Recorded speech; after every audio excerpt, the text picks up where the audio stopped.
നാക്ക് നീട്ടിയ നായ്ക്കളുമായി വന്ന വിഷ്ടം കാരയും ഞങ്ങൾ ക്ഷണിക്കുന്നു.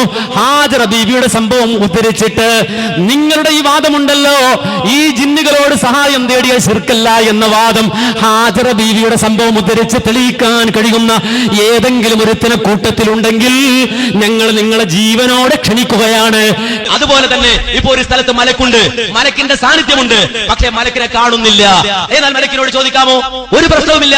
ഹാജറ ബീവി ആ മക്കയിൽ അകപ്പെട്ടു പോയ ഘട്ടം, ആ അകപ്പെട്ടു പോയ ഘട്ടത്തില് മക്കയിൽ അകപ്പെട്ടു പോയ ഘട്ടത്തിൽ ജിബ്രീൽ വന്നു.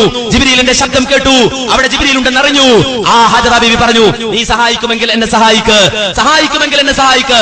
അവിടെ ഒരു ശബ്ദമുണ്ട്, ശബ്ദം കേൾക്കുന്ന പരിധികളൊന്നുണ്ട് എന്ന് മനസ്സിലാക്കിയിട്ട് എന്നെ സഹായിക്കുമെങ്കിൽ സഹായിക്കൂ എന്ന് പറഞ്ഞാൽ അത് തെറ്റാണ്, അത് കുറ്റകരമാണ് എന്ന് ഒരാളും പറഞ്ഞിട്ടില്ല, പറയുകയും ഇല്ല. അപ്പൊ കണ്ണുകൊണ്ട് കാണാത്തതിനോട് അതിന്റെ സാന്നിധ്യം ഉറപ്പിച്ച് താൻ കേൾക്കുന്നിടത്ത് അതുണ്ട് എന്ന് മനസ്സിലാക്കിയിട്ട് അവരോട് എന്തെങ്കിലും സഹായം തേടാമോ?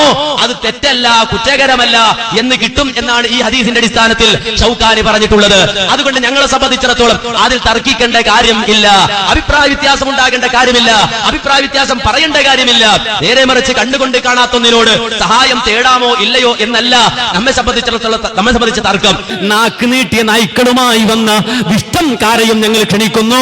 ഹാജറ ബീവിയുടെ സംഭവം ഉദ്ധരിച്ചിട്ട് നിങ്ങളുടെ ഈ വാദമുണ്ടല്ലോ, ഈ ജിന്നുകളോട് സഹായം തേടിയ ശിർക്കല്ല എന്ന വാദം ഹാജറ ബീവിയുടെ സംഭവം ഉദ്ധരിച്ച് തെളിയിക്കാൻ കഴിയുന്ന ഏതെങ്കിലും ഒരുത്തിനെ കൂട്ടത്തിലുണ്ടെങ്കിൽ ഞങ്ങൾ നിങ്ങളെ ജീവനോടെ ക്ഷണിക്കുകയാണ്.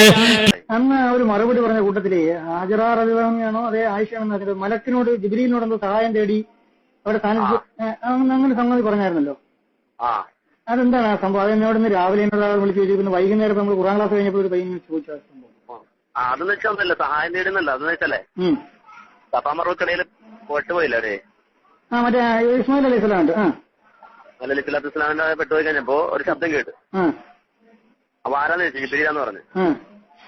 അപ്പൊ ഫൈസ് ഇൻകുന്ത എന്ന് പറഞ്ഞൊരു പ്രയോഗമാണ്. അത് നീ എന്നെ സഹായിക്കും, നിന്റെ വല്ല സഹായം ഉണ്ടെങ്കിൽ എന്നെ സഹായിക്കുമെന്ന് പറഞ്ഞു. ആരെ? അങ്ങനെ ജിബ്രീൽ അലൈഹി സ്വലാത്തു വസ്സലാം മാന്തി കൊടുത്തത് സംസമിന്റെ ആ ഭാഗേ. അപ്പൊ എന്ന് വെച്ചാൽ ഇതിപ്പോ മുന്നേ ഒരു മലക്ക് അതിന്റെ എന്നെ സഹായിക്കുന്ന പറയുന്ന ഒരു തെറ്റൊന്നുമില്ല. ഇപ്പൊ ജസ്റ്റ് നമ്മളിപ്പോ ഇപ്പൊ ഇത്രേ ഉള്ളൂ. ഹാജറ ബീവി വെറുതെ ആ ജിബ്രീലിനെ വിളിച്ചില്ലല്ലോ. കേട്ടു ആരാന്ന് ജിബ്രീലാന്ന് പറഞ്ഞു. എനിക്ക് എന്തെങ്കിലും സഹായിക്കും അത്രേ പറഞ്ഞുള്ളൂ. അതിപ്പോ ശബ്ദം കേൾക്കുന്ന പരിധി ഒരാൾ വന്ന് സാധാരണ സംസാരിക്കുന്ന സംസാരം പോലെ മനുഷ്യന്മാരോട് പറയുന്ന പോലെ തന്നെ അത്രേ ഉള്ളൂ.